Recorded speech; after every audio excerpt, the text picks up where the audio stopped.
Hello and welcome. For today's lesson, we're going to talk about how to do two-point perspective cube replication. And what that is essentially you're going to take your base cube that you started out with drawing and repeat it over and over again. Now this only works if you're doing it on the same plane, right? So maybe when you want to copy the cube over and over again, you decide that, oh, well, you just arbitrarily place a vertical line to define the back edge of your second cube, and you keep repeating that process over and over again.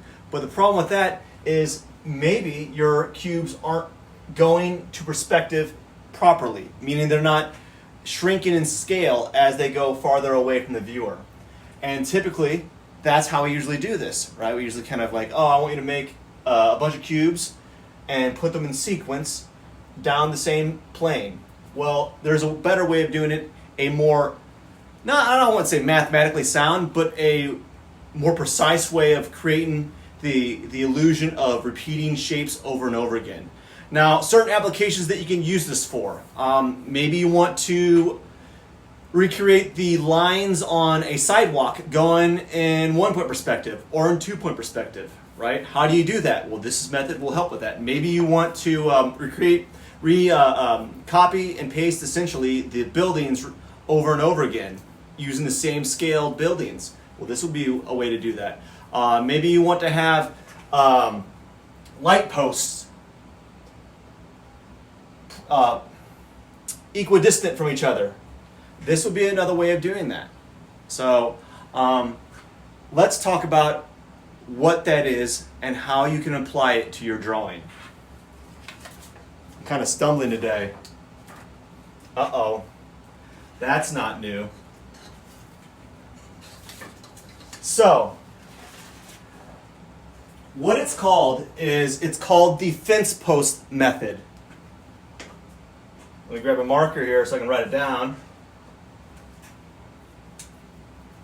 It's called the Fencepost Method.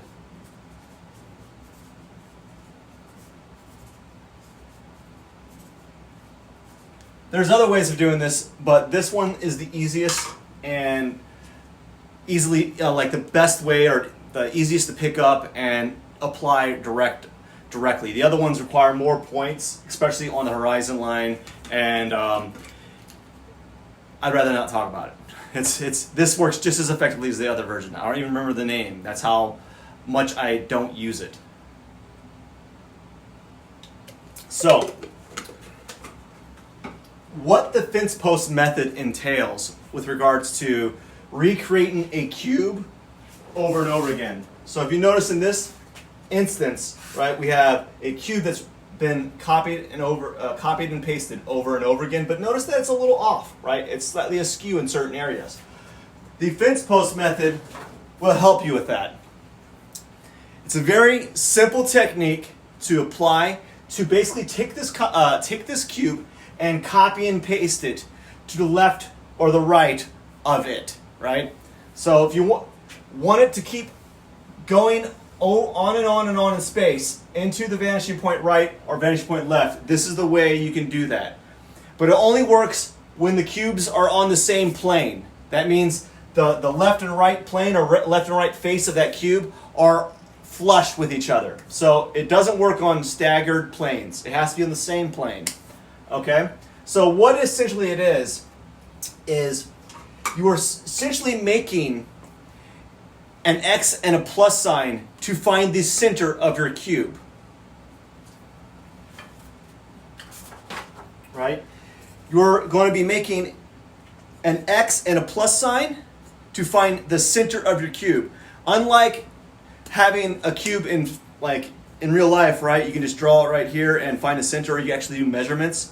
There's some variance happening, right? The front edge is shorter than the back edge, so you got to find that center. And so what you do is you make an X formation on the corners, right? So you have yourself an X formation on these corners here, right? That helps you get to the center. Then you do a plus sign essentially that will further define that center. What really matters with regards to the plus sign is the horizontal line, right? You don't necessarily need a vertical one. You need that horizontal line. But get used to doing the plus sign formation or pattern when you want to do that for like cube division and so forth. So it's a good technique to kind of constantly repeat over and over again. So what you're doing to find the center of your cube is you're going to make an X sign on each one of these corners, right?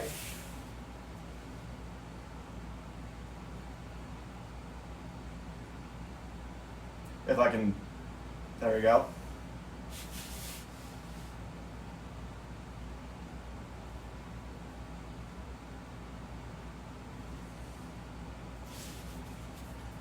So what we've established here is we found the center of this cube on the front plane, where the plane's facing the viewer, right? The leading plane.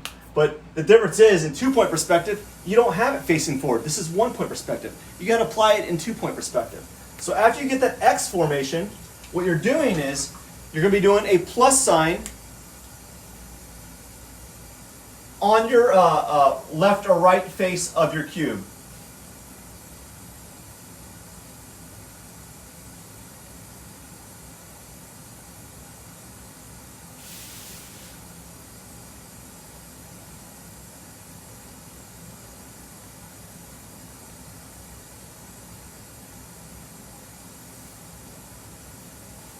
Now there's a reason why I extended that, and I'll explain it a little bit later. And later is now. So once you have that plus sign there, what you need to be mindful of now is that top corner. So for this, for your object in perspective, that's going to be the leading edge or the leading edge top corner. So this area right here, that's what's going to be what you got to be mindful of. And when you do the next, when you repeat it over and over again, it's going to be this corner and so forth, right? So you need to be mindful of the top corner of the square, and where this horizontal line is, right here, where that horizontal line is at, you got to look where the intersection point is on this vertical line here. The intersection point's right here, right? You need to be mindful of that. That's what you got to concentrate on. And what you're doing is you're making a cross line, basically a fence post, that's going to start from this top corner, and it's going to intersect through this center horizontal line here, like that. It's going to intersect through that center line, drag all the way down to the bottom line here. Where the line intersects through here, that will define your next back edge of your cube.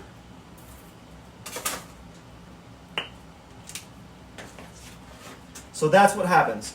After you do that, you use the information, the intersection point, to determine the next series of events. All right? So if I did this correctly, it should be about 3 inches. And we're pretty close. Like, I'm a little bit off, but I also have markers. So this is about 3 inches, and this is a 3-inch cube that I made prior, right? So it shows to you that this method works on recreating a cube pretty good. Not perfect, but consistently. And that's what we're looking for, right? We're looking for consistent over perfection. All right? So this is a way to create consistent cubes repeated over and over again. Now you're like, what? I don't understand, man. This makes no sense, because this is a front plane of a cube. You're doing this in 2-point perspective, right? You got this right plane here, you got this left plane here, and they're both going to a vanishing point. I'm so confused here. Well, fear not. Kidding.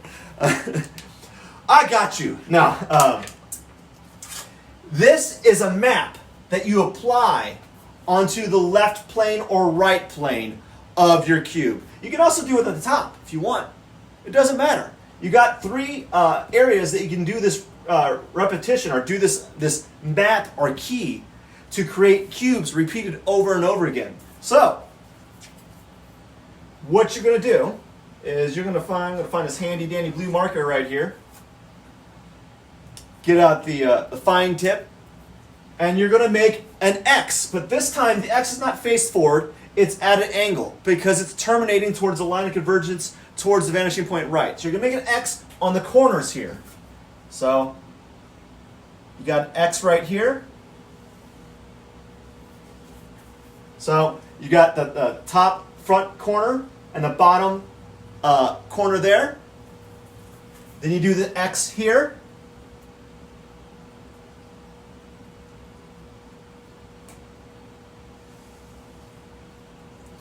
So you can begin to see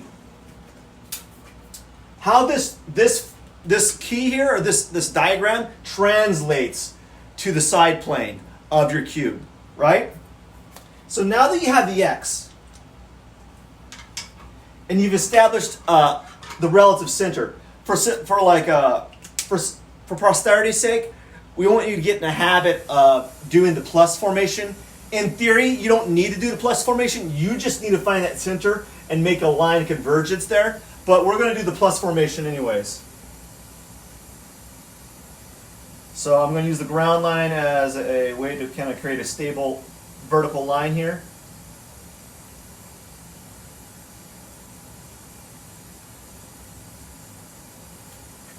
So notice that I've cut the cube in half.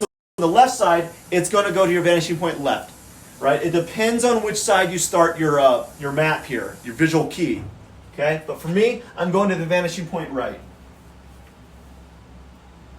Notice how I'm lining up the ruler with the center of my X formation.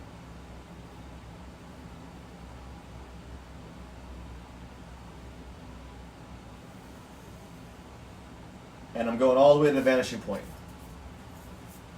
Now see what's happening. What's happening is, with more data, more visual information, we're able to apply that towards recreating a cube in perfect perspective. So we're basically taking this cube, copying and pasting it in perspective so that it's visually sound. Which is different than this, where I just arbitrarily placed vertical lines after my cube and finger crossed and hope that they would look like I copied the cube over and over again. This way, is going to do the opposite. It's going to show you how this cube's repeated over and over again and copied and pasted in perspective, right? So now what we got to do, we got to do the very most important part, which is this diagonal line right here. This diagonal line is very important. And then you got to remember, the bottom edge of this bottom line going to the line of convergence towards the right vanishing point, this bottom line, you got to look at the point of intersection there. The point where this line intersects through the bottom line, that's going to determine where you just define that top vertical line. It's going to determine the back edge of your next cube here. So here's what you do. Remember, just like before, top edge, and then that center horizontal line right here that's going towards the vanishing point. Top edge, center horizontal line. You're making a fence post. Top edge, center horizontal line, the red line. Making a line through them, making a fence post. Okay, so what I've purposely done is I've drawn a line past that bottom edge here, that bottom edge of this line of convergence, to show you that intersection point. So now what we have is we have an intersection point. So the point where these two lines converge or intersect through one another, that is the back edge of this cube if I were to copy it over and over again.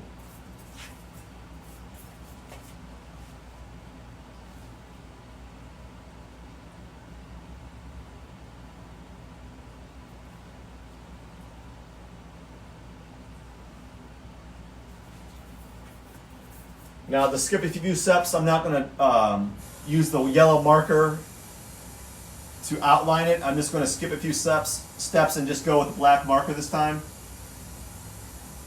so I can move on a little bit quicker. And I slipped a little bit, but that's fine. This is just an example.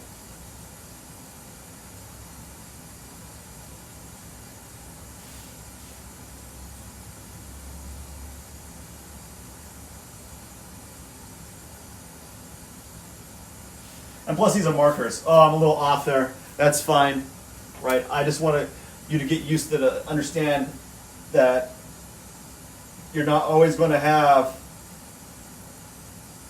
a bold line for each cube, so you gotta have to redraw them lots of times. All right. So that's how we recreate or copy and paste the cube over and over again. Now, technically, you do not have to do, after you've established center on your first cube here, you do not have to do the X and plus sign each time, right? Now that you have the center horizontal line here, all the information that you need to repeat the process is here, right? You just need that center line, and you just need to know where the top corner is. So just like before, again, you don't need to do the X and plus form anymore after the first cube. If you like, you can keep doing that, right? If it makes you a little bit more at ease, by all means. But you don't need to do that. You have all the information necessary to basically recreate and copy and paste that cube over and over again, or multiply it, right? So just like before, top corner. This time it's technically it would be the rear corner, the back corner of this cube, but it's the top corner of the second cube. And then the center back vertical line right here. So it's this line right here, this red line where it intersects through the vertical line here, the back edge of that cube. That's where you create your fence post. So top corner, center vertical line, right? Look at that. So as you can see, now what's happening? You can kind of see it. So notice the angle's a little bit sharper, a little bit different on the third cube. That's because it's self-correcting and it's showing you that it's going into perspective. So it's going to start getting thinner and thinner and smaller as it recedes, as it should.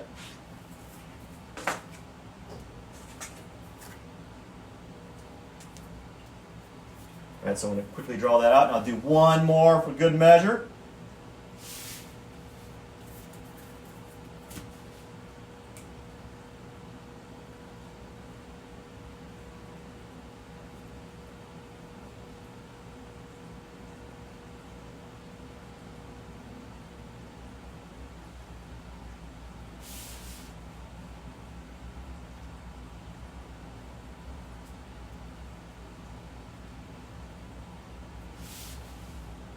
Now in theory, I could just, what I could end up doing is I could just make these lines convergence all black to find those cubes. But what if I wanted to stop the cubes right here, or the shape right here, and not continue it, right? Then I'm out of luck because I made this dark, bold line all the way to the line of convergence, to the right vanishing point.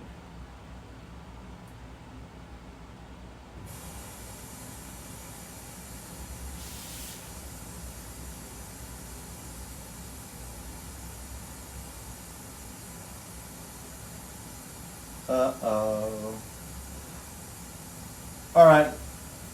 I'm trying to make this seem less apparent, but now I'm just making it worse. But that's fine. One more horizontal line going towards the vanishing point.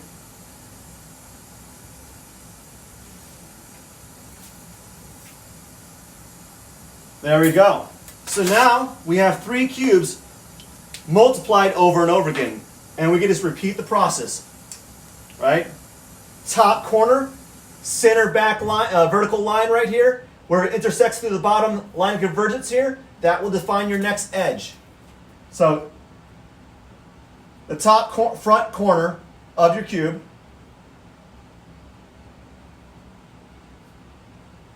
back middle line, middle red line, see? And you can just keep repeating it over and over again until it gets all the way to the vanishing point. So one more cube and then that will be it.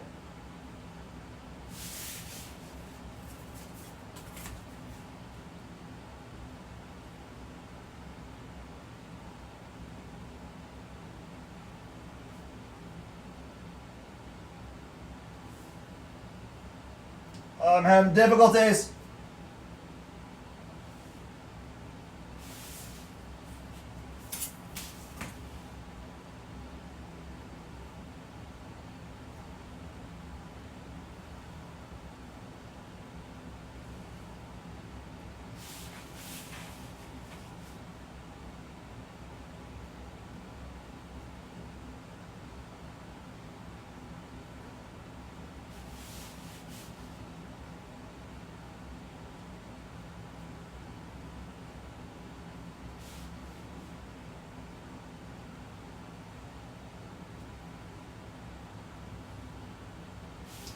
So that is how you can multiply and repeat the same cube over and over and over again in perspective, in 2-point perspective. It works in 1-point perspective as well, right? You can do the same thing. As I said, if you want to, you can use it to make like railroad tracks go into 1-point perspective. If you want to do like the lines, the like sidewalk lines, you could do that. You could do fence posts. Using the Fencepost method, you can use it for like light posts, recreating or repeating houses or buildings. The sky's the limit essentially, as long as it's on the same plane, right? If this cube was in front or behind, you wouldn't be able to use the same, you wouldn't be able to recreate the same cube over and over again. You have to use the same right plane or left plane of that cube, because you need that front face to create the X formation and the plus formation, and then have that diagonal line going through the top corner and the center vertical line to find the edge there. Right? So that's a way that you can recreate or copy and paste essentially your cubes. I want to thank you for your time. I really appreciate your support. Don't forget to subscribe. Again, I always mess. Don't forget to like, subscribe, comment, whatever you like to do. That is it for today. Next up is cube division, which you're going to be using the same type of methodology here, but only going to be subtracting forms as opposed to adding forms. Take care.